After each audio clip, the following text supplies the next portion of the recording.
Hello everyone, welcome to speed mathematics. आज हम आपको जैसा कि वादा किए हुए हैं कि CHSL जो एग्ज़ाम है उसके लिए मैं CGL जो अभी 2022 में हुआ दिसंबर में 22 यानी कि इस महीने में ही, तो उसके मैं प्रयास करूंगा कि सभी क्वेश्चनों का वीडियो बना दूं, लेकिन इतना कम से कम बनाऊं जिससे कि आपको आइडिया हो जाए कि CHSL आने वाले एग्जाम में किस तरह से पूछ रहा है क्वेश्चन। मैं वीडियो का सॉल्यूशन डाल रहा हूं, ये क्वेश्चन आपको टेलीग्राम पे डाल दिया जाएगा या फिर कई जगहों पर से मिल जाएगा। ये प्रीवियस क्वेश्चन हर शिफ्टों का कई सारे चैनल्स हैं टेलीग्राम के जहां पर से आप उपलब्ध होगा। अपने चैनल पे भी डाल दिया जा रहा है, डाला भी गया है, आप देख लीजिएगा। मैं ये बोल रहा हूँ ये शिफ्ट फर्स्ट का है, 1 दिसंबर के शिफ्ट फर्स्ट का क्वेश्चन है। 1 दिसंबर का जिनका भी पेपर रहा होगा उनके फर्स्ट शिफ्ट में ये क्वेश्चन है, तो फर्स्ट शिफ्ट का सॉल्यूशन करते हैं आज। पहला क्वेश्चन आपके सामने देखो, कई बार क्वेश्चन चूंकि डायरेक्ट जो पूछा हुआ है वही है तो नहीं पता लगेगा, तो मैं लिख दूंगा। यहाँ पर क्वेश्चन कह रहा है कि x² - 5x + 1 बराबर 0 है, तो पूछता है कि x6 + x के पावर 4 + x² + 1 बटा 5x क्या है, ये पूछ रहा है। आपको जैसा कि पता है, ये आपको एक्सरसाइज 19 में आपको दिखा होगा, 19-20 में ये क्वेश्चन आपको दिख गया होगा। अपने अलजेब्रा का पैकेज है, उसके 19-20 एक्सरसाइज में आपको हुबहू इसी सब सारे क्वेश्चन हुबहू हैं। तो यहाँ पर दिख रहा होगा कि x + 1, अगर मान लो कि 5x को उधर ले जाते हो आप, तो x² मैंने बताया है कि 5 उधर ले जाएंगे 5x को और फिर x से भगा देंगे तो x + 1 बटा x बराबर 5 दिखेगा। और अगर 5 दिख गया तो ये तय बात है कि आपको x³ दिख रहा होगा। x³ x² से भी निकाल सकते हैं आप, जो भी पता लगेगा। आपको पता है कि x³ 110 हो जाता है, x² आपका हो जाता है 20 25 - 2 23 हो जाता है। ये सब लोगों को पता है। ये कैसे निकलता है आपको पता है कि a³ - 3 ये करते हैं, यानी 25 125 माइनस क्या करते हैं 125 - 5 का क्यू -3 है ना, 3 × 5, तो यहां पर आ जाता है 110। तो ये तमाम क्वेश्चन आपके पैकेज में है। ये हो जाता है a², आप लोग सभी लोग जानते होंगे। यहां पर जो निकालना है वो कैसे निकलेगा, आपको पता होगा कि इतना बराबर होगा। अगर नीचे में आपको देखो x² दिया हुआ है, सॉरी x³ दिया हुआ है। अगर मैं x³ से भागा दे दूंगा इसमें, तो ये मिल जाएगा x³ plus x plus 1/x plus 1/x³, ये बच जाएगा और नीचे में मिलेगा 5।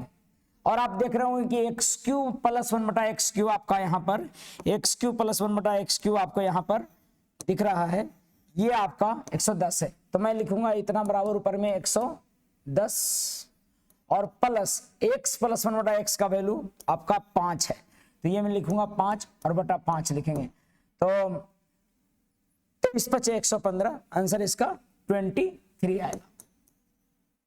मेरे पास एकदम समय कम है और ये टाइप करवाने का वक्त नहीं हो पा रहा है, इसीलिए मैं डायरेक्ट क्वेश्चन जहां से मिल रहा हो वहां से मैं आपको दे रहा हूं। सवाल ये पहला था। अगला सवाल देखिए कि जब 2500 रुपया प्रति वर्ष साधारण ब्याज की दर से दी गई है, दर पर दी गई 8 वर्षों के लिए निवेश किए जाते हैं, तो परिपक्वता पर 3725 रुपया हो जाता है। मतलब कि यहां पर प्रिंसिपल है आपको 2500 रुपया और परिपक्वता यानी कि अमाउंट हो जा रहा है उसका समय बीतने पर 8 साल समय है, और 8 साल में ये क्या हो जा रहा है अमाउंट, ये हो जा रहा है 3725 रुपया।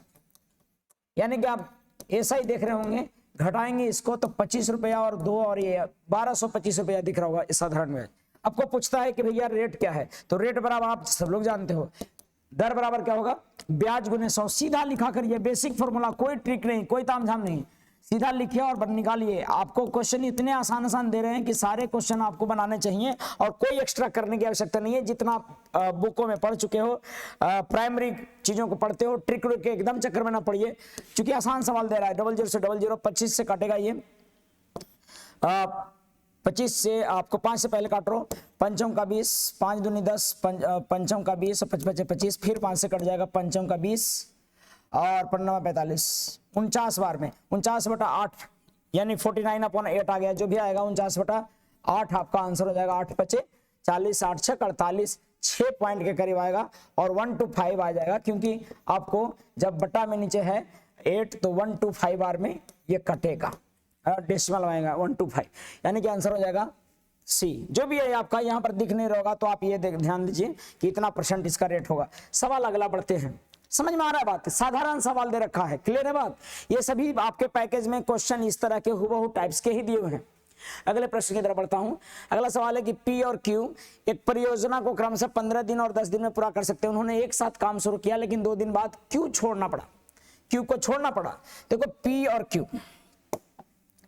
पी तथा क्यू किसी काम को 15 दिन और 10 दिन में कर सकते हैं। उन्होंने एक साथ काम शुरू किया। देखो जिनको नजर नहीं आ रहा होगा उनके लिए मैं ये जूम कर दूं,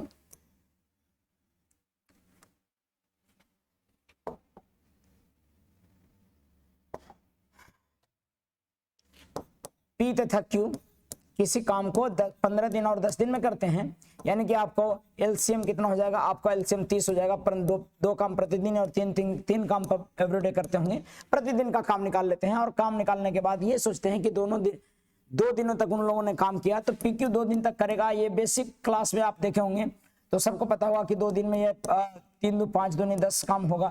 यानी कि आप समझिए कि एकदम बेसिक क्लास में भी आप करते होंगे तभी आता होगा। तो फिर फालतू पढ़ने की कोई मतलब नहीं, हर टॉपिक को प्रॉपर ध्यान दीजिए, एवरेज पढ़ाई कीजिए, मुझे लगता है काम होगा। इतना समय नहीं है क्वेश्चन बनाने का बहुत ज्यादा कि वो उस पर काम करे, क्योंकि ज्यादा काम करेगा ऐसे क्वेश्चन बनाने पर तो समझोगे उससे गलतियां होगी और गलती होगा तो परेशान हो जाएगा वो ठीक करते हुए। इसीलिए एकदम प्रॉपर पहले पैटर्न के क्वेश्चन देंगे आपको, इसलिए हर टॉपिक को प्रॉपर ध्यान दीजिए। क्वेश्चन बनाने पे ज्यादा काम नहीं कर रही है एसएससी।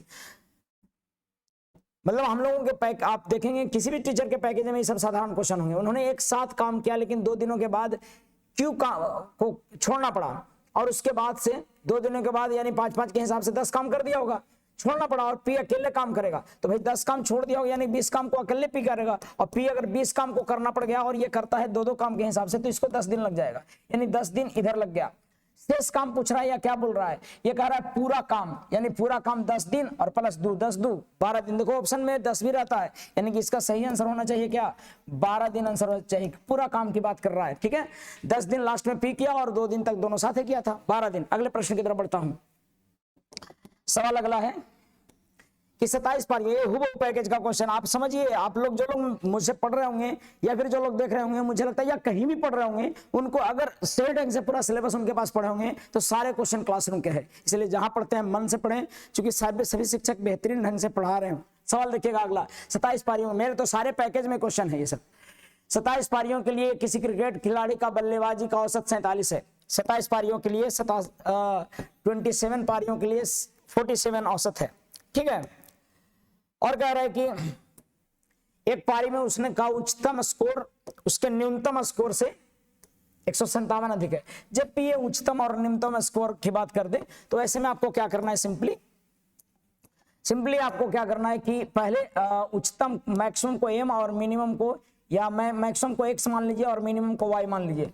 x प्लस वाई निकालना है और x माइनस वाई निकालना है। ऐसे में जनरली देखिएगा कि उच्चतम स्कोर और न्यूनतम स्कोर का अंतर दिया हुआ रहेगा। कहता है ना कि 27 पारियों के लिए क्रिकेट खिलाड़ी बल्लेबाजी करता है और औसत 47 का है 27 पारियों का, लेकिन उच्चतम स्कोर और न्यूनतम स्कोर का बीच का अंतर दिया हुआ है 157। हूबहू आपको क्वेश्चन है ये। यदि ये दो खिलाड़ियों को हटा दिया जाए तो शेष 25 पारी का औसत 42 हो जाएगा। मतलब कि 25 पारी का औसत 42 है एवरेज, और 27 पारी का औसत आपका 47 था।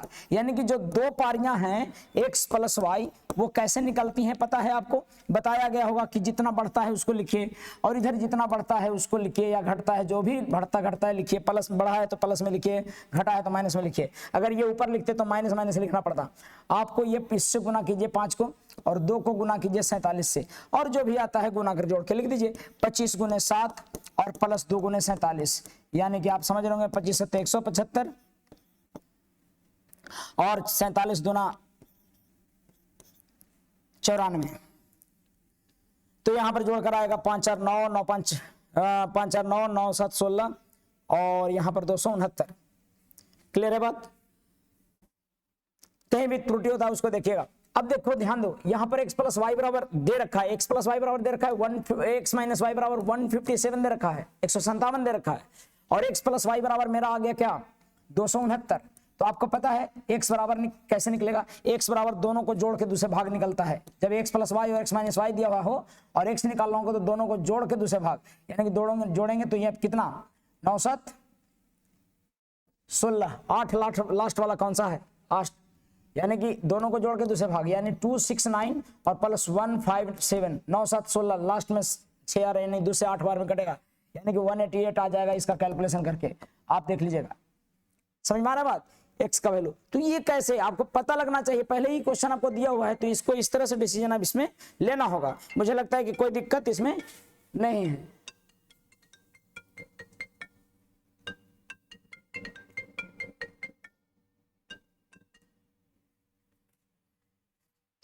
बढ़ते हैं प्रश्न, अगले प्रश्न की तरफ। अगला सवाल कह रहा है कि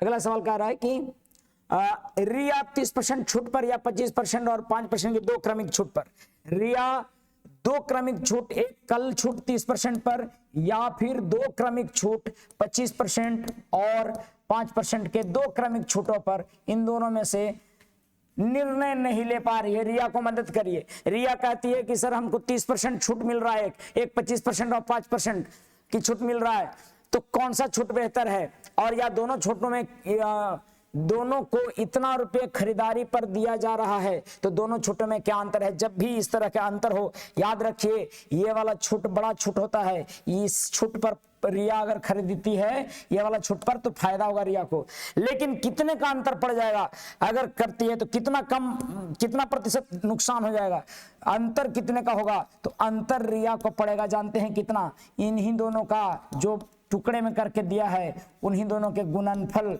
बटा 100% का अंतर पड़ेगा। समझ में आ रहा है बात, जब जोड़ने पर बराबर आ रहा हो तो जितना ये है उसी के गुणनफल बटा 100 के अंतर पड़ेगा। यानी सीधा खरीदारी अगर 3840 रुपया पड़ रहा था तो 3840 में गुना कीजिए, 25 चौका 100, 5/400, ये देखो ये 25 चौका, ये लिखिए ऐसे ही सीधा सीधा लिख देते हैं बटा 100, और याद रहे ये प्रतिशत में होता है इसलिए 1/100 और, यानी कैलकुलेशन करिएगा तो मुझे लगता है काम बन जाएगा। काटिएगा ये 0 से 1 0 और 25 चौका 100 यहाँ कट जा रहा है, 4 दूनी 5 दूनी 10 यहाँ पर कट जा रहा है, यानी कि 4 दूनी 8 से कटेगा, 8 चौका 32 और वो 8 चौका 32 ये दोनों से कट जाएगा, 8 चौका 32 और बच गया 6 8 8 64, यानी कि 48 रुपया इसको अंतर पड़ जाता। 48 रुपया इसमें अधिक देना पड़, ये वाला 48, इससे 48 रुपया इसमें ज्यादा देना पड़ेगा, 48 कम मिलेगा इसमें। क्लियर हो रहा है बात, ये वाला डिस्काउंट ज्यादा है, ग्राहक के लिए ये वाला डिस्काउंट तोड़कर दिया हुआ है वो नुकसान हो जाता, यानी कि अंतर 48 रुपया का पड़ जाता। यहां पर केवल पूछ रहा था कि छूटों में क्या अंतर है, छूटों में अंतर बहुत बार पूछते रहता है, सीधा सीधा कैलकुलेट करके निकालिए, अंतर यही होता है, केयर करिएगा। अगले प्रश्न की तरफ बढ़ते हैं। निम्न तालिका में 3 दिनों के दौरान 3 प्रिंटों द्वारा मुद्रित पृष्ठों की संख्या दर्शाता है। 3 प्रिंटों द्वारा मुद्रित संख्या दर्शा रहा है, XYZ प्रिंटर है और सोमवार मंगलवार बुधवार प्रिंट हो रहा है। तीनों दिनों का औसत क्या है, किसका, जेड का। अगर भाई जेड का औसत देखना है तो ये तीनों के जेड का औसत देखो 160 260, हम या तो सबको जोड़ देंगे सीधा 8 और 6 2 8 और 2 2 4 और 1 5 और भागा दे देंगे 3 से, जो भी आएगा आपको 19 3 57, 19 के करीब आ रहा है, 19 3 57 या 3 से एक बार में लगाए तो बचा 2, 3 9 27 बचा 1, 3 6 18, 196 आपका इसका आंसर आ जाएगा। ठीक है, जोड़ के भागा दीजिएगा तो मुझे लगता है इसमें कोई दिक्कत नहीं है। अगर आपको मान लो कि ट्रिक डेविएशन से निकालना है तो डेविएशन से निकालना है तो निकाल सकते हो, लेकिन इतना आसान है कि भागा दो तो जोड़ के। ठीक है, डेविएशन से निकालना है तो हम औसतन मान लेते 200 प्लस यहाँ पर लिख देते हैं भैया कि 3 लोगों में जो घटे बढ़ेगा उसको 3 से भागा दे देंगे। तो यहाँ पर कह रहा है कि 200 लिए हो डेविएशन, तो यहाँ 10 अधिक है, यानी कि 10 अधिक होना चाहिए था, इसमें 40 कम है, यानी कि 40 कम करिए, इसमें 18 अधिक है, यानी कि प्लस 18 कीजिए। अगर इससे कुछ आसान हो पाता है तो ठीक बात है, नहीं तो जोड़िए और भागा दीजिए 3 से, मुझे लगता है कि आंसर आ जाएगा। प्राइमरी तरीके से बनाइए, कोई दिक्कत नहीं है, थोड़ा मोड़ा का अंतर पड़ता है, कैलकुलेशन को जब बार बार कीजिए, फोन से कैलकुलेट ना कीजिए। देखो हम लोगों का क्या है, हम लोगों को बताना है लेकिन आपको कैलकुलेट करना है एग्जाम में, वो भी प्रेशर में, उस भी तब जब 2-3 सवाल फंसा दिए होगा तो काम नहीं करने लगता बाबू। इसीलिए जितना प्रैक्टिस कीजिए, घटेगा यहां पर मिलेगा, जानते हैं कितना, -12। -12 घटाएंगे 3 तो 3 चौका 12, -4 यानी कि 196 हो जाएगा। ये आंसर आपको ऐसे भी आ जाता। क्लियर हो रहा होगा बात। ये तीनों का औसत, जितने सारे DI हैं या तो प्रतिशत, औसत, रेशियो, यही तीनों चीज से पूछता है। और ये तीनों अगर क्लियर है तो मुझे लगता है बन जाएगा। आगे बढ़ता हूं, सवाल दे रखा है, ये थोड़ा सा दिखेगा नहीं, मैं चूंकि टाइप करने में बहुत वक्त लग रहा था, मैं तो सोच रहा था कि टाइप करवाऊं, लेकिन हो नहीं पा रहा है बाबू, आप समझिए मजबूरी। और +7², लेकिन मतलब करता है आपको सीखना, मतलब है कि आप कहीं से भी सीखे, कैसे भी सीखे।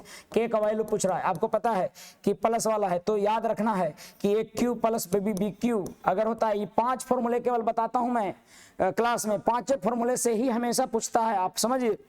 AQ + BQ, A² + B² और -AB रहता है, तो A + B होता है। क्लियर है बात, यानी कि यहाँ पर देल है सही, यानी कि ये जो वैल्यू K का है वो A × B है, तो K का वैल्यू क्या हो जाएगा आपको बताइए, आप ही बता सकते हैं। A × B यानी 17 × 7, 17 × 7 19 से 119, आंसर इसका 119 हो जाएगा। क्लास में होगा, बेसिक में बताया गया होगा, जो बच्चे अभी ज्वाइन भी किए होंगे ना, उनको भी नजर आ रहा होगा। सभी लोग वीडियो को जरूर शेयर करिए, क्योंकि ये बच्चों को जानना आवश्यक है, गया के बच्चों को भी, कि वो कहीं भी किसी से भी कम आकलन करके न चले अपने आप को, चूंकि उनको भी बेहतरीन पढ़ाया जा रहा है। अगले सवाल की तरफ बढ़ते हैं। अगला सवाल दे रखा है ये, और ये बोलता है कि cos 45 का मान, cos 45 का मान देखो, ये आपका 1/√2, और यहाँ पर cos sec 30 है, ये sec 30 है, sec 30 है, किनको नहीं पता लग रहा होगा देख लिखिएगा, नहीं तो मैं लिख देता हूं क्वेश्चन पूरा। sec 30 और ये cosec 30 डिग्री है, और ये cos 45 डिग्री है।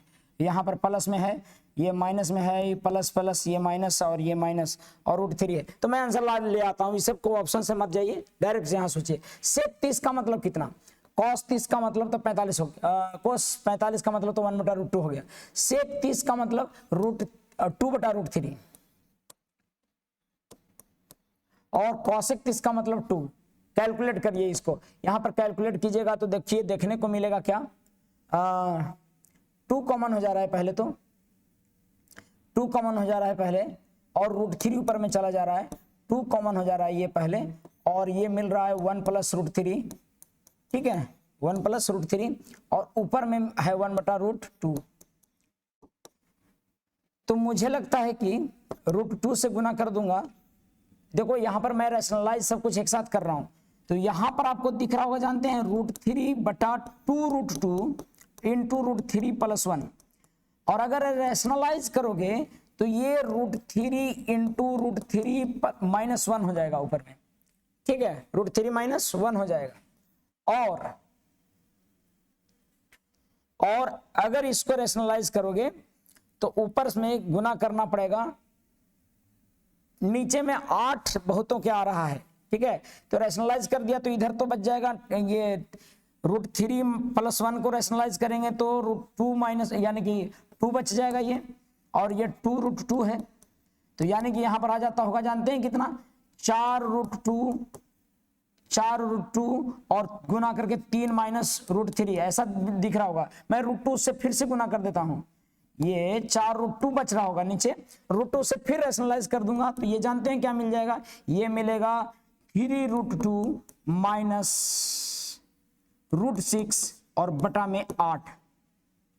रैशनलाइजेशन बताया गया हुआ क्लास में, याद रखिए कि प्लस वाला है तो ऊपर लिख देते हैं, माइनस वाला इन दोनों के अंतर को लिखते हैं, इनके वर्गों के अंतर को लिखते हैं, √3 का वर्ग 3 और 1 का अंतर लिखते हैं, और √2 है तो √2 से ऊपर नीचे गुना किए, तो √2 से गुना किए तो ऊपर में √2 3√2 और √6 आ गया, और नीचे में 4 दूना 8 हो गया। मुझे लगता है कि जो भी रैशनलाइजेशन के बेसिक अगर देखे होंगे तो इससे क्लियर हो रहा होगा। बाकी सिंप्लीफिकेशन को दूसरे तरीके से देने का ये तरीका था, इसमें ट्रिग्नोमेट्री देख ले रहा है, लेकिन है बेसिकली सिंप्लीफिकेशन टाइप का।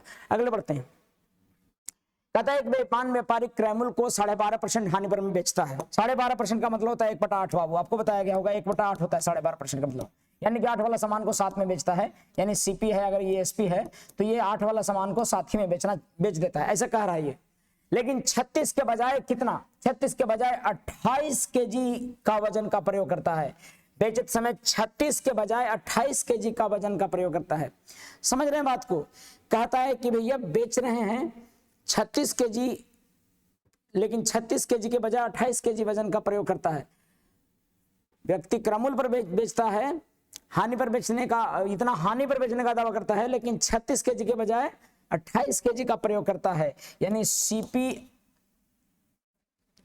सीपी कितना होगा, सीपी हो जाएगा कितने का, 36 के जगह पर 28 पर बेच रहा है।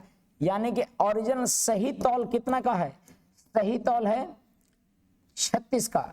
यार सही तौल कितना होगा, 36 ग्राम का। तो गलत, सही के बजाय 28 वजन का उपयोग करता है, गलत तौल रहा है, गलत तौल रहा है 28 केजी का, 28 ग्राम तौल रहा है। यहां पर सही तौल इसका 36 है और गलत तौल 28 है।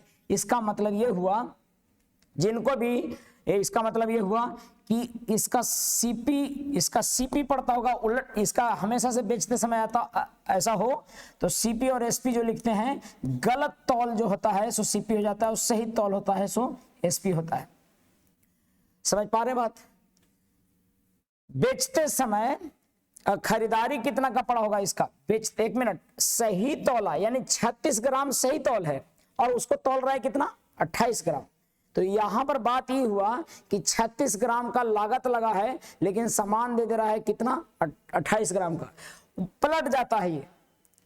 जैसे अगर 1 केजी के जगह पर आप लोग हमने क्लासरूम में क्या बताया है, हमने बताया कि 1 केजी के जगह पर बेचते समय 1000 ग्राम के जगह पर 900 ग्राम तौलता है।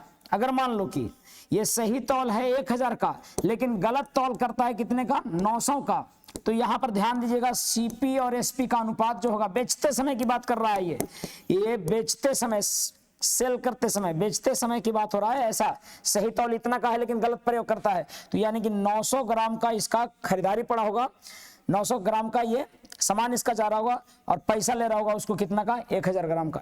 यानी कि दूसरे शब्दों में कहे कि सीपी और एसपी पलट जाता है, गलत वाला क्या हो जाता है सीपी और सही वाला एसपी। यहां पर भी मैं वही करूंगा, गलत वाला यानी कि 28 आपका सीपी है और 36 आपका एसपी है।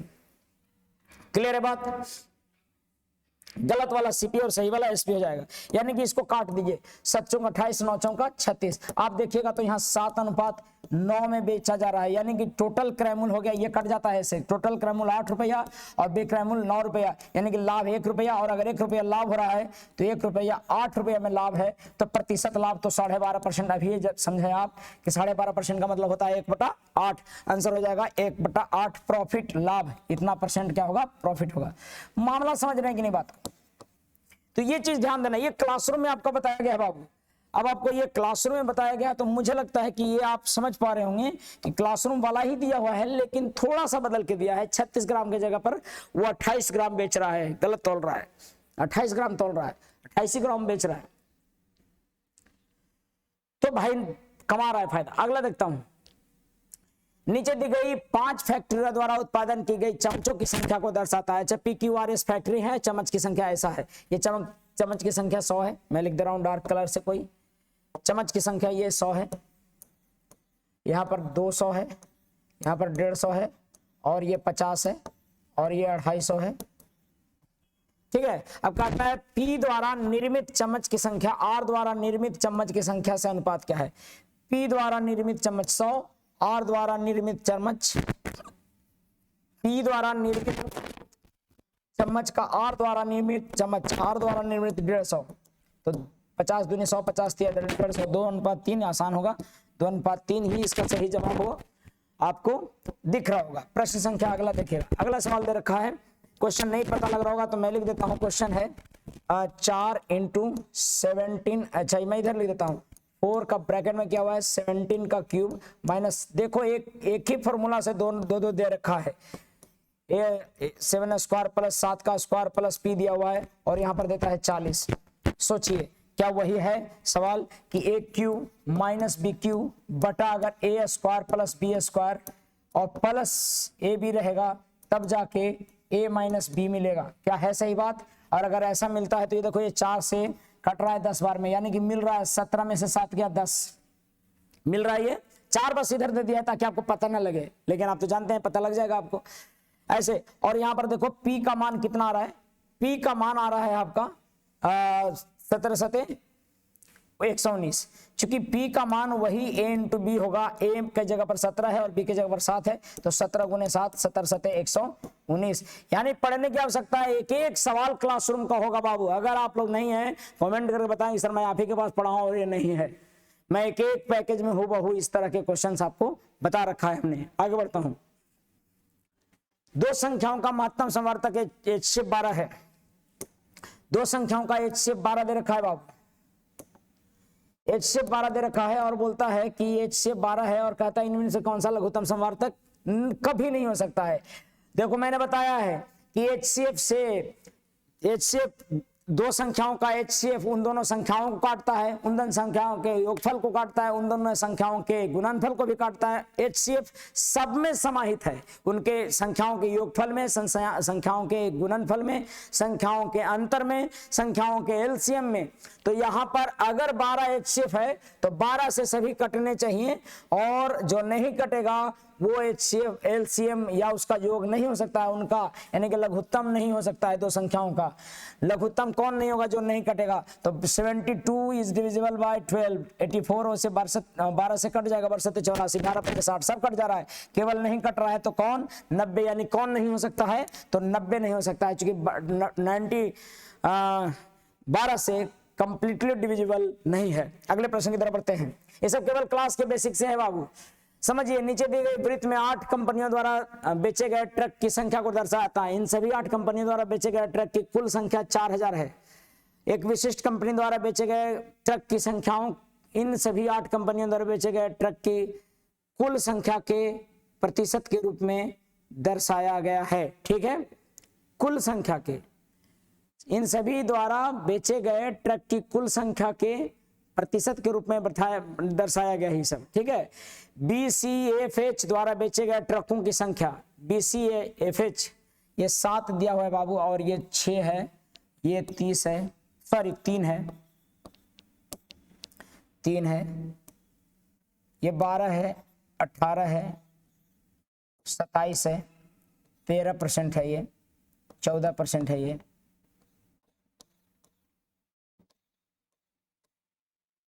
ठीक है 27% है। कह रहा है कि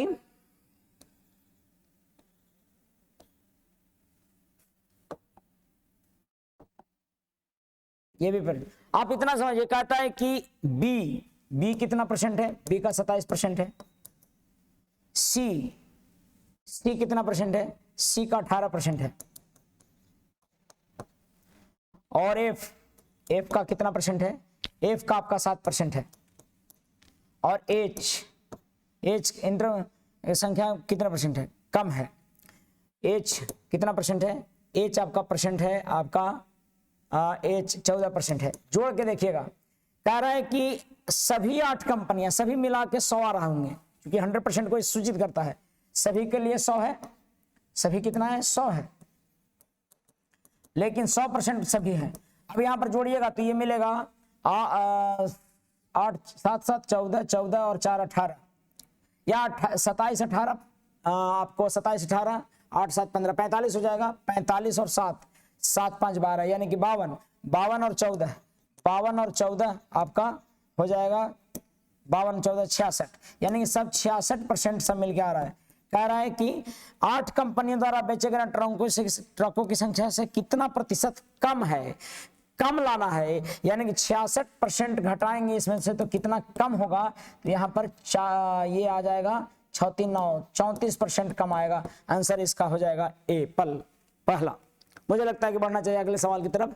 कितना कम है शब्द को बढ़िया से पढ़िएगा, नहीं तो गड़बड़ हो जाएगा। कई बार 66 ऑप्शन में रहता है, मार्क के आ जाते हैं, क्योंकि 66 जोड़ के आता है। एकदम संयमित रहे, क्वेश्चन आसान दे रखा है। सारे सवाल देखिएगा 14। 1500 मीटर की दौड़ में अनिल ने बिकुल को 150 से हराया, यानी कि अनिल 1500 दौड़ता होगा तब तक बिकुल बी 150 कम दौड़ता होगा, यानी 50, और ये बच गया 4 में से 1 गया, 5 में, हाँ 4 में से 1 गया 3, 1350 दौड़ता होगा, है ना। और कहता है कि उसी दौड़ में, यानी 1500 की दौड़ में जब चार्ल्स को 75 से हराया गया, उसी दौड़ में बकुल ने बकुल यानी बी ने चार्ल्स को हराया 75 से, यानी कि बकुल दौड़ता होगा 1500 और 75 से हराया, यानी कि एक 1425 दौड़ रहा होगा। कौन सा? चार्ल्स दौड़ रहा होगा। अब कहता है कि अनिल और चार्ल्स की दूरी कितनी दूरी से हराता है। एक तो तरीका है कि आप इसको काट दीजिए 1 0 से 1 0 और यहाँ पर कट रहा है और कट रहेगा तो ये 5 से कटेगा 30 25 150 और 5 दूरी 10 5 7 5 27 25 और ये 10 30 9 30 27 10:9 होगा। ठीक है, यहाँ पर काटिए इनको, यानी कि जब तक ये 150 दौड़ेगा तब तक ये 1425 दौड़ेगा, जब तक ये 1500 दौड़ेगा तब तक 1350। तो रेशियो निकाल लीजिए इनका। 5 से काटेंगे 5 3 15 300 बार में कट रहा है, ये नहीं 15 से कट जाता होगा 100 बार में, 15 से कट रहा है, 15 9 35 से 135 तो ये 7 होगा, 15 5 75 95 बार में कट रहा होगा, 10 नहीं 100 या 20 25 100 19 25 95। यहाँ पर ए बी सी का जो रेशियो आएगा मिलाएंगे तो ए बी सी का अनुपात आ जाएगा 20 9 180 मान लीजिए और यहाँ 200 मानिए इसको और उसको 19 9 171 मानिए, यानी कि एबीसी का रेशियो रेस में बताया गया होगा। इस तरह का क्वेश्चन कैसा होता है तो एबीसी का रेशियो निकाल लीजिए। और जो विजेता है कह रहा है कि अनिल चार्ल्स को कितनी दूरी से हराता है। यहां पर देखिए कि अनिल चार्ल्स को कितने से हरा रहा है। अनिल है सो चार्ल्स को 200 मीटर की दौड़ में 71 से 200 मीटर की दौड़ में कितना से हराता है, हरा देता चार्ल्स। अगर दौड़ 200 का होता तो अनिल जब तक 200 दौड़ता तब तक चार्ल्स दौड़ता 171, यानी कितना से हरा देता, ये कितना से हराता बताइए आप ही।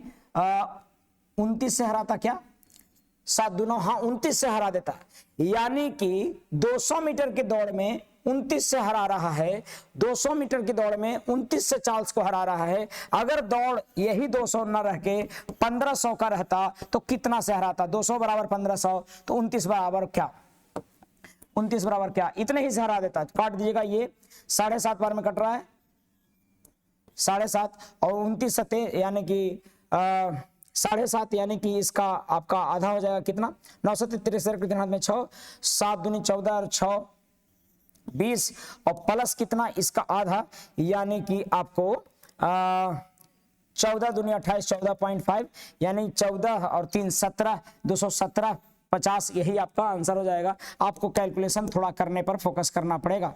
217.50 आ रहा है। नजदीकी मामला था 215 दिया रखा था, 203 तो ऐसे आ रहा है, 29 आते तो ऐसे आंसर होता सी 7। मुझे लगता है कि ये दौड़ में पहले रेशियो से निकाल लीजिए सबका कि कौन कितना में कितना दौड़ता है। अगर पूरा रेशियो निकालेंगे तो पता लग जाएगा। 200 की दौड़ में देखो 180 की दौड़ में इसको हरा रहा था 100, यानी कि जब तक ये 180 दौड़ेगा तब तक 171 दौड़ेगा। मुझे लगता है सवाल हो गया है। अगर ये टाइप्स आपको नहीं समझ में आता है तो मैंने रेस का क्वेश्चन भी डाल रखा है अपने चैनल पे, कर सकते हैं और पैकेज लेकर बना सकते हैं, क्योंकि पैकेज में बहुत सवाल है सब समय।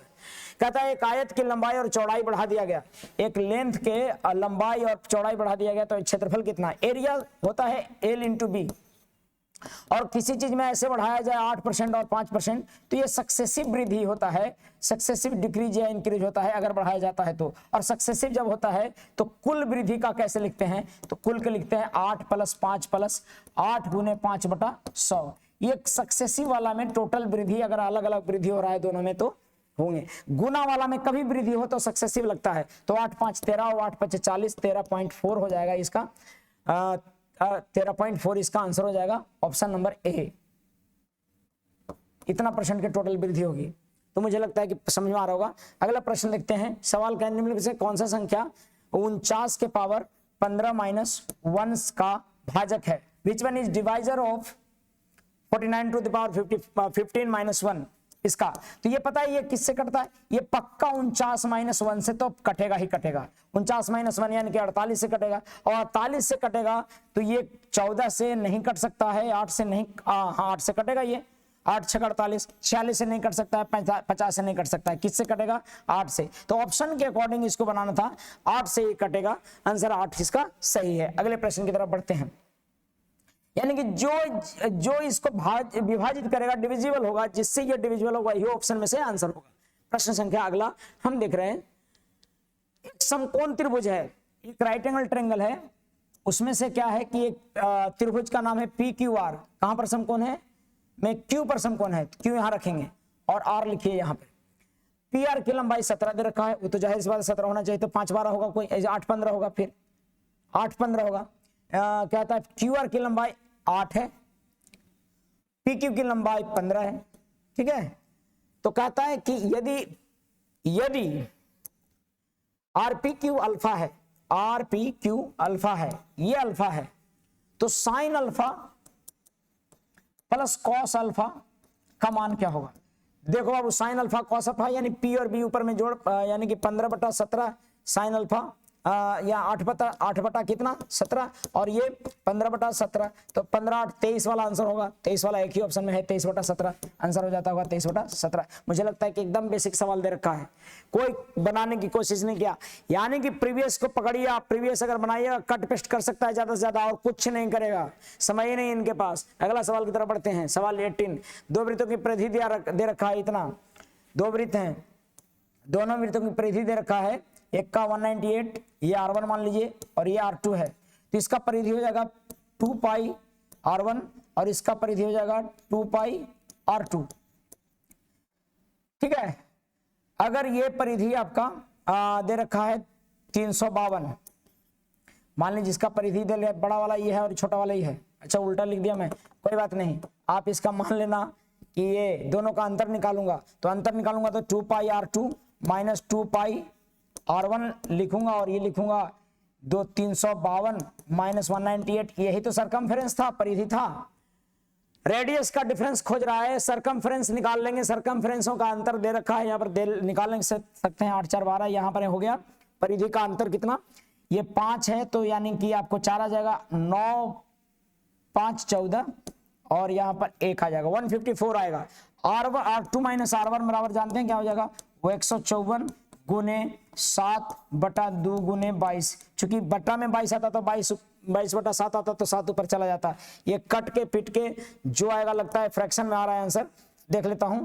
22 से तो ये कट जाता है, 22 से 154 और 7 49/2 यानी कि 24 दूनी 48, 24.5 आएगा इसका आंसर, 24.5 सेंटीमीटर। मुझे लगता है क्लियर हो गया है। तो सिंपल फॉर्मूला से है, कोई तामझाम नहीं, लिखिए बनाइए काटिए पीटिए आंसर मिलेगा। सवाल अगला बढ़ते हैं। जो भी जितना बेसिक स्तर से जितना तामझाम में आप लगेंगे उतना ज्यादा कंफ्यूजन में होगा कि ऐसे तोड़ दिए ऐसे काट दिए।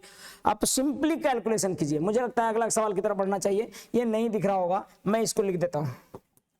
कहता है 88 सेंटीमीटर, 63 सेंटीमीटर और 42 सेंटीमीटर विमा वाले यानी डायमेंशन वाले शीशे के एक आयताकार ठोस है।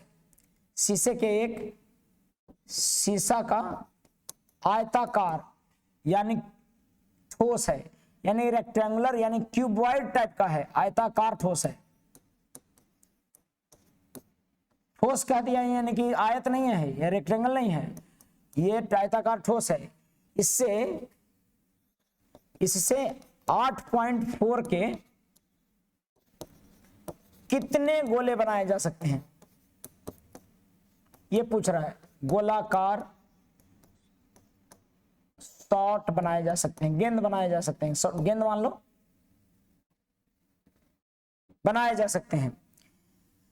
तो बताइए जरा सा, मैं क्या कर रहा हूं, इसका आयतन निकालने जा रहा हूं। ये सभी का कितना हो जाएगा, इसका आयतन होता है, अगर आयताकार ठोस है सब और डायमेंशन दे रखा है ऐसा है कुछ, तो इसको पिघला के बनाना होगा गोला अगर, तो मैं इसका आयतन लिख देता हूं पहले। आयतन क्या होता है घनाभ का, 88 इंटू 63 इंटू 42, और इसी से क्या बनाना है, गोला बनाना है। गोला का आयतन क्या होता है, स्फेयर का आता है 4/3 पाई यानी कि 22/7 R क्यू मतलब 8.4 कितने बार, 3 बार। तो 8.4 को लिख सकते हैं 8/4, 8 इतना गुने 10 और 8/4 10 और 8/4 सॉरी 84/10 84/10 84/10।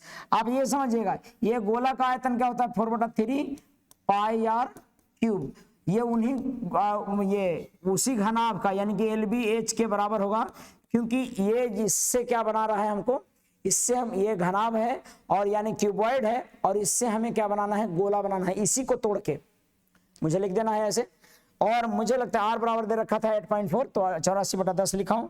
काटिए पिटिए आंसर लाइए, ये सिस्टम है। बरसते ये 5 से तो कट रहा होगा, 5 गुना 10 और 42 गुना 84 42 दूना 84, 5 दूना 10, 42 दूना 84, 5 दूना 10। अब यहां से देखिएगा, मुझे लगता है कि सब कट रहे हैं, बहुत सारा डिविजिबल है। 22 चौक 88, ये 4 बार में कट रहा है, 4 बार में कट रहा है। और ये एक तो 42 गया, एक 42 से, एक 42 तो चला गया 42 से। 63 है, 63 है, मुझे लगता है कि ये 63, 9 सत्ते 63, ये 63, 9 सत्ते 63 और 7 छक 42, इससे कट जाएगा। 7 से 7 भी कैंसिल हो गया, यानी कि अच्छा 4 से 4 भी कैंसिल हो रहा है, यानी कि मेरा मिला जुला के जो आंसर आ रहा है अभी तक वो 3 से कट जा रहा है। कितने बार में? 3 से कट जा रहा है,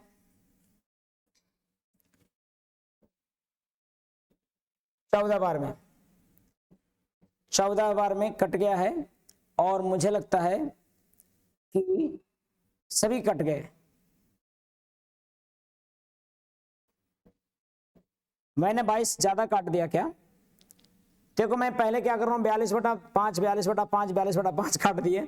यहां पर आप क्या कीजिए, 4/3 दे रखा है, तो मैंने क्या किया है कि 5 5 5 25 25 25 125 125 कुछ गड़बड़ काट दिया मैंने। फिर से मैं मिटाता हूं इसको, आप देखिए।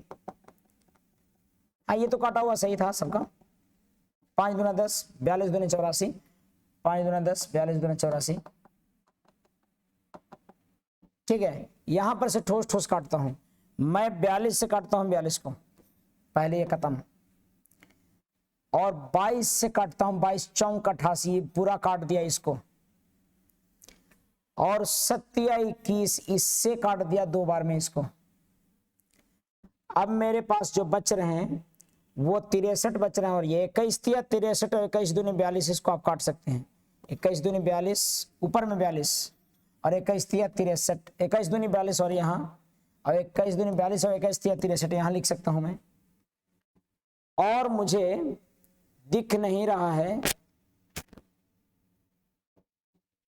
2 दूनी 4, यानी कि आपको कितने गोले बनाए जा सकते हैं ये निकालना था इनसे। तो यहां पर आपको n लिखना होगा, इतना जो है उससे n गोले बनाए जा सकते हैं, ये था कुछ ऐसा। तो क्या बोल रहा है कि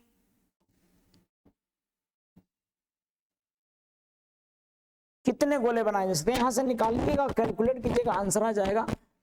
22/7 ही लेना है। मुझे लगता है कि कोई गड़बड़ हुआ है, 88 63 42, मतलब कि ये जो गोला है इसी से n, इससे जो है सो n बनाएंगे, क्या n गोले बनाए जा सकते हैं। कितने से गोले बनाए जा सकते हैं, मतलब मुझे लगता है कि यहाँ पर मैंने कुछ गड़बड़ कर रखा है।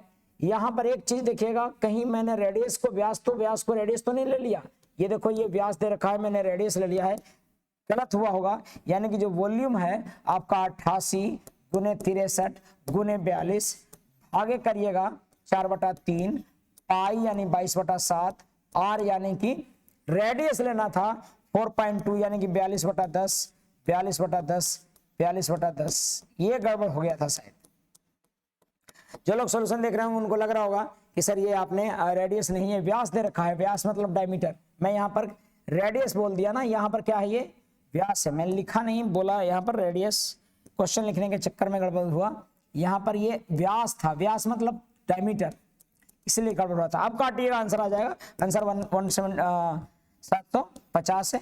आप देख लीजिएगा, इसमें ऑलरेडी ज्यादा समय दे चुके हैं, तो काटिए, अपने से दिख जाएगा। बहुत सारे तो दिख रहे हैं, 42 से 42 कट जा रहा है, 63 कट जाएगा, 7 21 दूनी 42 कट जा रहा है, तो बहुत सारे कट जा रहे हैं। आप अपने से करके देखिए। बढ़ता हूं अगले सवाल की तरफ। सवाल कर रहे हैं 169 और 144 का मध्यानुपाती, 169 और 144 का मध्यानुपाती x है। 169/x बराबर x बटा 144, ये सभी को पता होगा। और x स्क्वायर बराबर 169 और गुने 144 है, जिसका वर्गमूल ये 12 और 1 13 होता है। 13 गुने 12 156 हो जाता है, आपको पता होगा ये। ठीक है, ये बढ़ते हैं अगले सवाल की तरफ।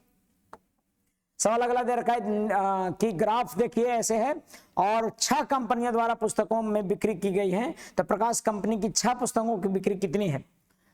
कह रहा है कि निम्न बार ग्राफ को 2 क्रमांक 2018-19 का दे रखा है 6 पुस्तकों का। 1 2 3 नजर नहीं आ रहा है तो देखिएगा ये 1 2 3 4 5 लिखा हुआ है और 6 पुस्तकों का बिक्री 6 शाखाओं के से पुस्तकों की बिक्री हुई है। 1000 में दर्शाया जाता है। यहाँ पर बहुत छोटा छोटा दे रखा है तो मैं यहाँ पर लिख दे रहा हूँ। ये आपको जानते हो कितना है, ये आपका 10, ये मुझे भी नहीं दिख रहा है इसमें, 80 है ये, और ये आपका 105 है, ये आपका 75 है, ये आपका 65 है, ये आपका 95 और ये 110 है।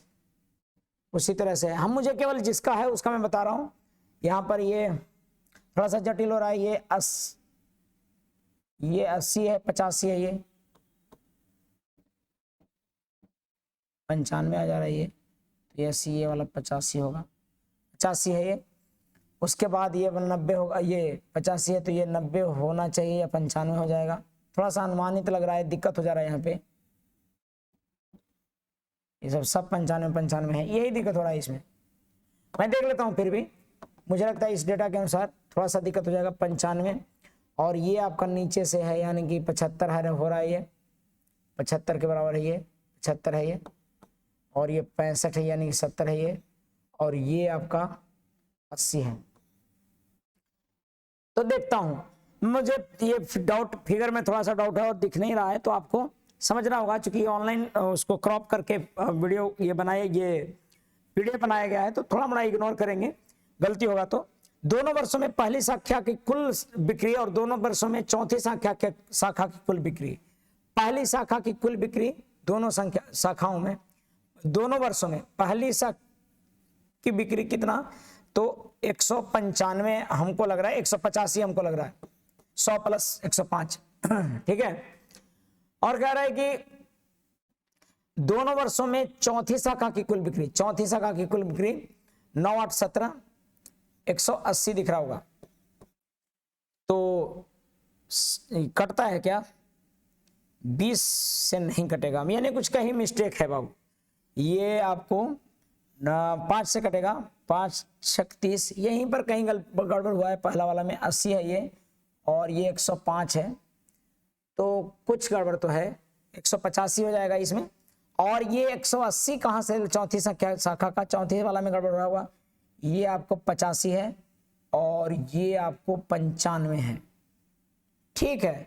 तो यहाँ पर 85 और 9 8 17 180, यानी 5 से काटिएगा तो 18 दूनी 36, हाँ 18 दूनी 36, 5 से काटिएगा तो 5 5 15 और 5 15 5 7 35, 37:36, 9 4 36, 7 4 28, कुछ यहाँ पर वैसे होना चाहिए था, लेकिन मुझे लगता है डेटा के चलते कुछ गड़बड़ हुआ है। ठीक है, आगे बढ़ता हूं। सवाल अगला देखिए, कह रहा है कि दो वृत्त एक दूसरे को बाह्यता P पर छूते हैं, बाह्यता P पर छूते हैं। दो वृत्त एक दूसरे को बाह्यता P पर छूते हैं, यानी कि दोनों वृत्त बाहर से P पर छूत रहे हैं, और बाहर से अगर कभी भी कोई दो वृत्त छुए और उस पर अगर एक कॉमन टेंजेंट देता हो, कहता है कि बाह्यता P पर छूते हैं, स्पर्श करते हैं, उभयनिष्ठ अनुस्पर्श रेखा, अनुस्पर्श को बोलते हैं डायरेक्ट टेंजेंट। अगर कोई डायरेक्ट टेंजेंट रहता है तो A और B पर स्पर्श बिंदु है इसका, अगर A और B पर, और कहता है कि PAB 40 डिग्री है, PAB यानी कि ये मिला जा रहा है, या पता है आपको ये यहाँ पर कितना पर मिलता है? आपको याद होगा क्लास में बताएं कि ये 90 डिग्री पर मिलता है, ये ऐसे, सॉरी आपको पता है कि ये जब भी इस तरह से बनाते हैं तो ये स्पर्श, ये तीनों बराबर हो जाते हैं, और ये तीनों बराबर होते हैं, इसलिए ये वाला कितना होता है? 90 डिग्री का होता है। अगर आप क्लास में होंगे तो आपको ध्यान में होगा, ये पूरा 90 डिग्री का हो जाता है, ये कोण ये 90 डिग्री का होता है। और अगर 90 डिग्री का है और ये वाला 40 दे रखा है तो जाहिर सी बात है कि ये वाला कितना होगा? 50 डिग्री होगा, आंसर 50। केवल अगर आप क्लास देख रहे हो तो। अभी मैंने वृत्त के सारे क्वेश्चन डाल रखे हैं यूट्यूब पर, आप केयर कीजिएगा तो हूबहू सवाल आपको दिख जाएगा, या फिर जो मेरे पास पढ़े हुए होंगे उन छात्रों को एकदम दिख रहा होगा। सवाल देखिएगा 22 के बाद 23, कहता है एक वृत्त की त्रिज्या 10 सेंटीमीटर का है, त्रिज्या 10 सेंटीमीटर का है, और उसके केंद्र पर जीवा AB द्वारा बनाया गया कोण कितना है? 60 का है। जब कभी भी केंद्र पर 60, ये हूबहू सवाल 60 कोण बना दे तो ये समबाहु त्रिभुज बन जाता है। पता है क्यों? क्योंकि केंद्र पर बना 60 और ये समद्विबाहु त्रिभुज रेडियस पहले ही से था, और रेडी अगर समद्विबाहु त्रिभुज का शीर्ष का कोण 60 का हो जाएगा तो ये दोनों भी 60-60 का हो जाएगा, इसलिए ये समबाहु हो जाएगा। और यानी कि जितना रेडियस होगा उतना ही जीवा की लंबाई हो जाएगा, कॉर्ड की लंबाई होगा। तो कह रहा है कि कॉर्ड की लंबाई कितना है, जीवा की लंबाई कितना है, तो 10 सेंटीमीटर हो जाएगा इसका आंसर। क्लियर है मामला? अगले प्रश्न की तरफ बढ़ता हूं। सवाल दे रखा है कि त्रिभुज दिया है AB और उसमें एक 60 डिग्री का कोण दे रखा है, ABC त्रिभुज दे रखा है, और कहता है कि AB बराबर 12 है, AC बराबर 10 सेंटीमीटर है और ये एक 60 डिग्री है, तो BC की लंबाई कितना है ये पूछ रहा है। यानी कि BC की लंबाई निकालना है तो BC की लंबाई अगर x निकाल लोगे तो कोण के सामने वाला लिखते हैं cos 60, कोसाइन फॉर्मूला आप जानते होंगे, 12 का स्क्वायर प्लस 10 का स्क्वायर माइनस x का स्क्वायर। BC जो माने हैं, BC का वैल्यू कितना हमने माना है, x माना है, और यहाँ पर लिखेंगे 2 × 12 × 10, कैलकुलेट कीजिएगा, जो भी आएगा सो आंसर हो जाएगा। यहाँ पर देखिए बराबर है 144, 10 नहीं है 100, यानी कि 244 ये दिख रहा होगा, और माइनस x स्क्वायर, और इसका वैल्यू 1/2 है, तो यानी कि 1/2, तो 2 से 2 कैंसिल हो जाएगा, 12 नहीं है 120 है, 2 से 2 कैंसिल हो गया, 120 बराबर 244 और माइनस x स्क्वायर है, यानी कि x स्क्वायर बराबर आपको 124 हो जाएगा, और x बराबर आपका बराबर है 44 से 11 घने 121, 11 से कुछ अधिक होगा, तो 11 से कुछ अधिक, यहाँ पर रूट अंडर 124 बराबर लगभग आ जाएगा कितना, 11.13 आंसर। मुझे लगता है कि कोसाइन रूल अगर जो जानते होंगे क्लास में देखे होंगे उनको ये आसानी से समझ में आ रहा होगा। अगले सवाल की तरफ देखते हैं। tan स्क्वायर, अगर एक्सप्रेशन दिया हुआ है और कोई भी कुछ नहीं दिया बोल रहा है तो यानी कि एंगल बराबर ले लेना है, एंगल कुछ भी लेना है, एंगल बराबर मैं 45 ले लेता हूं, चूंकि tan वाला है तो आसान पड़ेगा, 45 लूंगा तो यहाँ पर tan 45 का मान 1 होता है, 1 का स्क्वायर लिख दीजिए, 1 का स्क्वायर लिख दीजिए, माइनस √2 का स्क्वायर लिखिएगा, चूंकि sec 45 का मतलब √2 होता है, और गुने √2 का स्क्वायर लिखिएगा। मुझे लगता है कि सबको नजर आ गया होगा क्लास का क्वेश्चन, और दिख गया होगा कि वही क्वेश्चन है जो हमने क्लास में बताया है। मैं बोलते रहता हूं अक्सर क्लास में कि अगर पैकेज का क्वेश्चन नहीं मिला तो समझ लेना पैसा वापस, जितना पढ़ाए हैं जितना कॉपी में लिखवाए हैं उतना नहीं आया तो आप ऑफिस से पैसे वापस ले जा सकते हो। मुझे लगता है कि आज समझ में आया होगा पूरी तरह से। बहुत बहुत धन्यवाद। हौसला रखिए, यकीन मानिए कि आप अगर सही डायरेक्शन में है, सही दिशा में है तो मंजिल आपके पास नजदीक होता चला जाएगा एक एक दिन कर करके। धन्यवाद।